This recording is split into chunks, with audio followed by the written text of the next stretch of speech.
திருச்சி உறையூரில் குப்பை தொட்டியில் துண்டு துண்டாக வெட்டப்பட்ட நிலையில் பழைய 1000 ரூபாய் நோட்டுகள் கிடந்த சம்பவம் பொதுமக்கள் மத்தியில் அதிர்ச்சி ஏற்படுத்தியுள்ளது.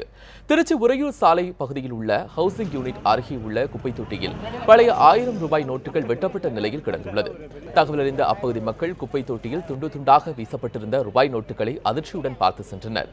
பழைய 1000 ரூபாய் நோட்டுகள் வெட்டப்பட்டு குப்பை தொட்டியில் வீசப்பட்டிருப்பது குறித்து தகவலறிந்த போலீசார் சம்பவ இடத்திற்கு விரைந்து சென்று விசாரணை நடத்தினர்.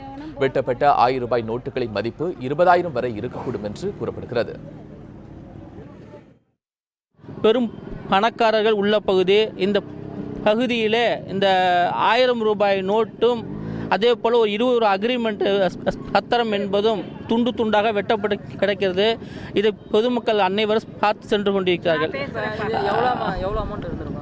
கிட்டத்தட்ட ஒரு 50,000 ரூபாய்க்கு மேல் இருக்கும். சாலை ரோடு ஹவுசிங் யூனிட்ல ஒரு டேர்னிங்ல ஒரு குப்பை தொட்டி இருக்கு சார். அதில் யாரோ காலையில் 1000 ரூபா நோட்டு 500 நோட்டில் கட் பண்ணி கொண்டு வந்து போட்டிருக்காங்க.